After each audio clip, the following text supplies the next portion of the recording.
Done और एक और नए वीडियो में और एक और बहुत इंपॉर्टेंट वीडियो। इस वीडियो में बात करने वाले हैं आईसीआर पीजी एग्जाम के बारे में कि आपका आईसीआर पीजी एग्जाम होता क्या है, इसका एप्लीकेशन फॉर्म कब आएगा, इसका एप्लीकेशन फॉर्म कब आएगा, जिससे आप एप्लीकेशन फॉर्म फिलअप कर पाए। आप अगर 2024 में आईसीआर पीजी का एग्जाम देना चाहते हो तो आपके लिए जरूरी कि एप्लीकेशन फॉर्म कब आए, जिससे आप टाइमली एप्लीकेशन फॉर्म को फिलअप कराए। एग्जाम डेट कब होगा, एग्जाम डेट अगर आपको पता है तो आप अच्छे से प्रिपरेशन कर पाओ।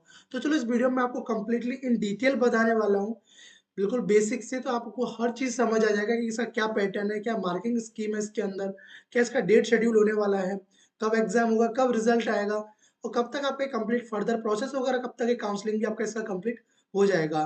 तो देखो सबसे पहले कि आईसीआर पीजी एग्जाम क्या होता है। देखो आईसीआर को जो एग्जाम को जो कंडक्ट करती है वो आपकी एनटीएस के कंडक्टिंग बॉडी होती है।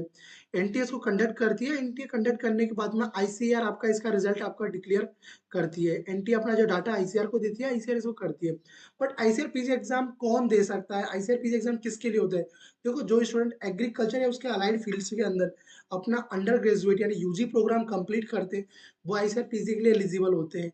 यूजी प्रोग्राम जिस किस किस कोर्स से आपका कोई भी हो सकता है, एग्री हो सकता है, हॉर्टिकल्चर हो सकता है, फॉरेस्ट्री हो सकता है, फिशरीज हो सकता है, सेरिकल्चर, बायोटेक्नोलॉजी, ये सभी से आप कर सकते हैं। सीट्स है जो 25% सीट्स है स्टेट यूनिवर्सिटीज का, वो आपका किसके थ्रू 25% स्टेट यूनिवर्सिटी में सीट फिल होता है आईसीआर पीजी के थ्रू। और 100% सीट जैसे आपका हुआ doctor Rajendra Prasad central agriculture university Pusa हुआ, उसके बाद में आपका हुआ Rani Lakshmibai central agriculture university Jhansi हुआ, ठीक है ना। आपका देखो एनडीआरआई हुआ, सीआईएफई हुआ, आईबीआरआई हुआ, इन सब में 100% सीट्स होता है, वो केवल आईसीआर से फिल होता है। जबकि 25% जो होता है स्टेट में, स्टेट के अगर स्टेट के अंदर 100% सीट्स है तो उसमें जो 25% सीट्स है वो आईसीआर पीजी के थ्रू फिल होगा। इसमें होता क्या है, इसमें बाकी के एग्जाम्स भी होते हैं। जैसे राजस्थान की बात करें तो जेट के थ्रू होता है, बाकी के अदर भी स्टेट एग्रीकल्चर एग्जाम होते हैं तो उनकी जो 75% सीट्स है उनके थ्रू वो फिल करते हैं। ये तो रहा आईसीआर पीजी के बारे में ब्रीफ रिव्यू आपका। और एक इंपॉर्टेंट चीज और मैं आपको बता देता हूँ। देखो ये जो इंपॉर्टेंट चीज इसको बोलते हैं 40% रूल बोलते हैं। 40% रूल्स क्या होता है इसके बारे में आपको पता होना जरूरी है। देखो along with this not more than 40% of candidate from any one state shall be admitted to be an agriculture university in a particular subject of category। कहने का मतलब है कि अगर आप माना कि सपोज अगर आप राजस्थान से बिलोंग करते हो, ठीक है ना, राजस्थान से बिलोंग करते हो, आपने कोई भी अपना यूनिवर्सिटी उसमें सेलेक्ट किया। जैसे कि आपने सोचा कि मुझे एडमिशन लेना है एमपीपीयूटी में, एमपीपीयूटी में आपको एडमिशन लेना है। तो आप अगर इसी स्टेट के किसी भी पर्टिकुलर कैटेगरी के केवल 40% स्टूडेंट ही उसमें एडमिशन ले सकते हो, ठीक है ना। अगर आप 40% स्टूडेंट ही एडमिशन लेंगे इसका मतलब क्या होगा, स्टेट में आपको एडमिशन लेने के लिए आईसीआर से थ्रू अच्छा रैंक होना चाहिए। क्या होना चाहिए, अच्छा रैंक होना चाहिए एज कम्पेयर टू अदर।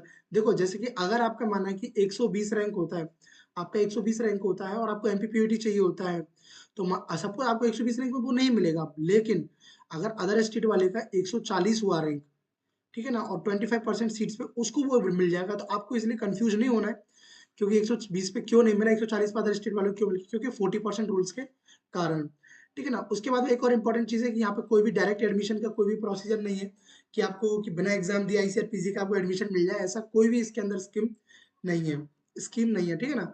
अब देखो आपका एग्जाम प्रोसेस, एप्लीकेशन फॉर्म कब से स्टार्ट होगा, इसका एग्जाम और इसका रिजल्ट। देखो आईसीआर पीजी का जो एप्लीकेशन फॉर्म है most probably last week of April, नहीं तो आपका फर्स्ट वीक ऑफ मई में आपका एप्लीकेशन फॉर्म स्टार्ट हो जाएगा। एप्लीकेशन फॉर्म इसका ऑफिशियली देखो डेट आ चुका है, 15 जून को आपका एग्जाम होगा, ये ऑफिशियल ये है। इसके बाद में जो एडमिट कार्ड आपके इसके एक वीक पहले, एग्जाम से एक वीक पहले आपका एडमिट कार्ड रिलीज कर दिया जाता है।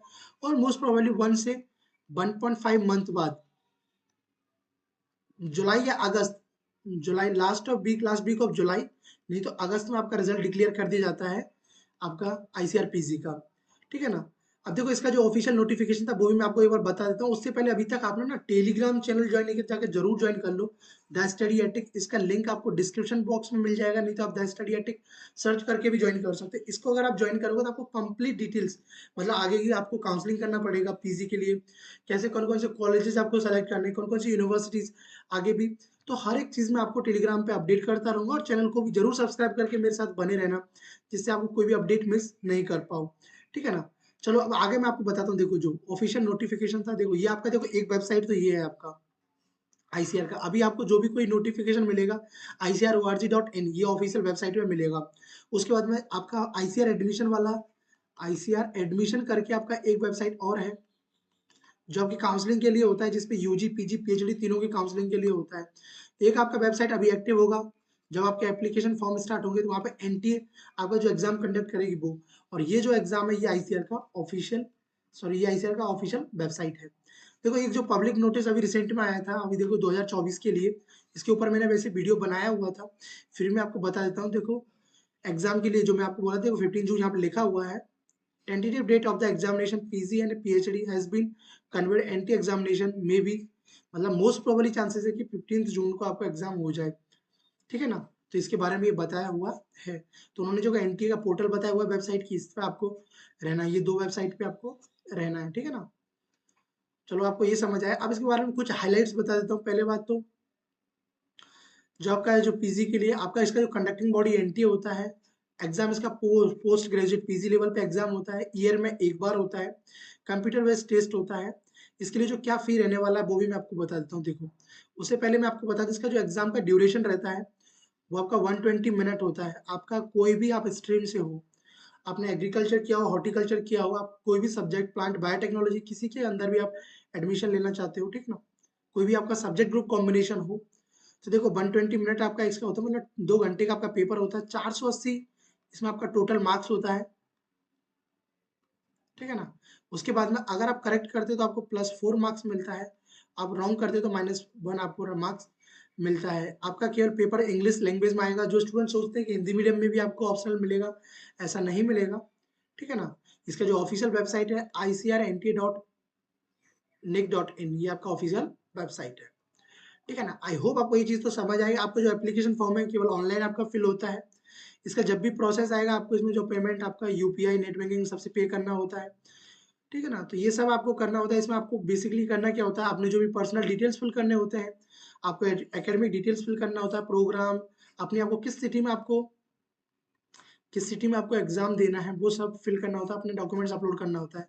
ये आपका होता है एप्लीकेशन फॉर्म भरने का प्रोसेस। ये जब भी एप्लीकेशन फॉर्म आएगा तो मैं आपको फिलअप करके बता दूंगा इसी चैनल पे, तो चैनल को सब्सक्राइब करके जरूर बने रहो, ठीक है ना। अब इसका जो क्या फी होता है, ये जो फी बता रहा हूँ मैं आपको 2023 का है, वैसे फी में इतना कुछ चेंजेस नहीं होता है, तो यही फी आपको रहेगा। तो जनरल कैटेगरी की देखो 1175 रुपये, और आपका अदर बैकवर्ड क्लासेस आपका ओबीसी के लिए यूपीएस, और आपका ईडब्ल्यूएस के लिए 1150, और आपका जो एससी एसटी पीडब्ल्यू है, और आपका जो थर्ड जेंडर ट्रांसजेंडर के लिए आपको 600 रुपीज आपको पे करना है।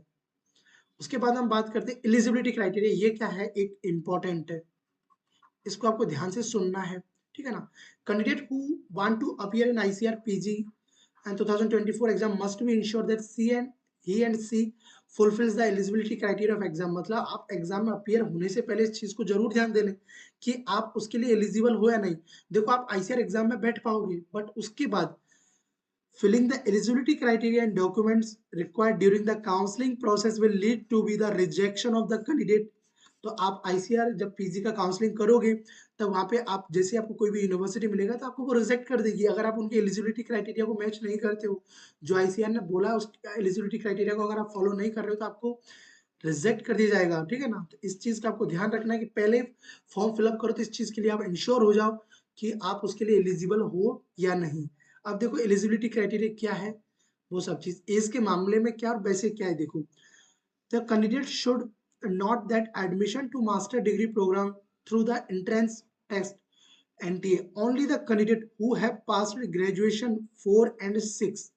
आपका क्या होना चाहिए, एटलीस्ट आपका 4 या 6 ईयर का प्रोग्राम होना चाहिए, किसके अंदर, बीएससी एजी या बीटेक, ठीक है ना, या बीबीएससी, अगर आप बीबीएससी थ्रू बीएससी एजी और बीटेक। आपका बीएससी के अंदर कोई भी कोर्स हो सकता है, आपका बीएससी एग्रीकल्चर हो सकता है, बीएससी हॉर्टिकल्चर हो सकता है, इसके अंदर आपका फॉरेस्ट्री हो सकता है, सेरिकल्चर हो सकता है, कम्युनिटी साइंस हो सकता है।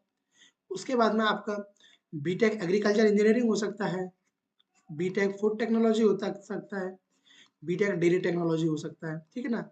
ये सब इसके अंदर आपका होना चाहिए, तभी आप इसके लिए एलिजिबल हो। और वो क्या, 4 से 6 ईयर का आपका प्रोग्राम होना चाहिए। अगर आपका 3rd ईयर वाला प्रोग्राम है तो आप इसके लिए एलिजिबल नहीं हो, बट किसके लिए एलिजिबल है? एयू सिस्टम, मतलब आपका जो एग्रीकल्चर वाला सिस्टम है इसके लिए आप एलिजिबल नहीं हो। देखो अच्छे से देखो, एग्रीकल्चर यूनिवर्सिटी सिस्टम के लिए एलिजिबल नहीं है, except few courses at the ICR deemed university. ICR deemed universities के अंदर आईआरआई, एनडीआरआई के अंदर क्या होता है, कुछ कोर्सेज होते हैं जो concern including the admission graduation having passed in 3 years. आपका अगर 3 इयर्स का है तो एग्रीकल्चर यूनिवर्सिटी जो आपकी डीम्ड यूनिवर्सिटी है आईसीआर के अंदर, आईआरआई हुआ, एनडीआरआई हुआ, ये उनको एक्सेप्ट कर लेती हैं कुछ कोर्सेज 3 ईयर के प्रोग्राम्स के लिए। ऑनलाइन मोड में होगा, इंग्लिश लैंग्वेज में होगा, जो आपके टोटल क्वेश्चन 120 एमसीक्यू आपको पेपर में मिलेंगे।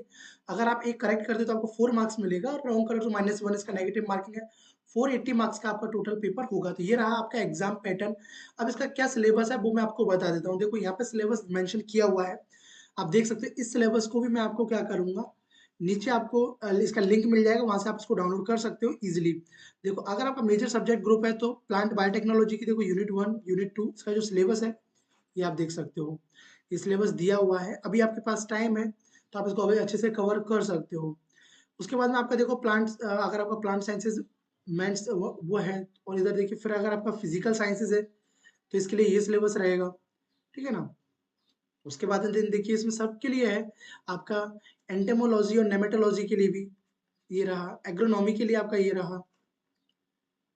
देन उसके बाद में है आपका सोशल साइंसेज, देन उसके बाद में स्टैटिकल साइंसेज, हॉर्टिकल्चर, और उसके बाद में फॉरेस्ट्री, एग्रो फॉरेस्ट्री, और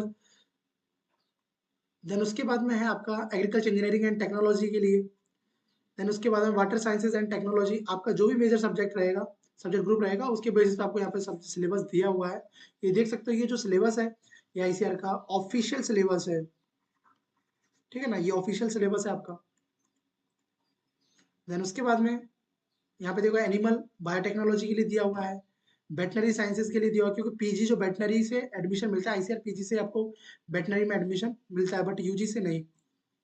उसके बाद में एनिमल साइंसेज के लिए भी दिया हुआ है, फिशरी साइंसेज के लिए दिया हुआ है, डेयरी साइंसेज के लिए, देन डेयरी टेक्नोलॉजी के लिए, फूड टेक्नोलॉजी के लिए, और उसके बाद में एग्री बिजनेस मैनेजमेंट के लिए अगर आपको एमबीए करना है तो उसके लिए ये आपका सिलेबस दिया हुआ है, ठीक ना, एबीएम के लिए, एग्री बिजनेस मैनेजमेंट के लिए, ठीक है ना। देन उसके बाद में ये आपको सब कुछ इसमें दिया गया है, इसको आप देख सकते हो। इस पीडीएफ को मैं आपको डिस्क्रिप्शन बॉक्स में कोई डाउट बचता है तो आप कमेंट सेक्शन में मेरे से पूछ सकते हो। और अगर ये वीडियो अच्छा लगा हो तो वीडियो को लाइक करते जाना, चैनल को जरूर सब्सक्राइब कर लेना फर्दर अपडेट्स के लिए। जब भी इसका एप्लीकेशन फॉर्म आएगा तो मैं आपको अपडेट करूंगा, आपको बताऊंगा, और काउंसलिंग के टाइम पे भी आपको कैसे काउंसलिंग करना है, कौन कौन से कॉलेजेस को आपको फिल करना है, first round, second round, third round, mop up round, सब राउंड्स के बारे में आपको बताऊंगा। तो चलो इस वीडियो में इतना ही। So thanks for watching, bye bye, take care and keep smiling and stay connected with the study at take.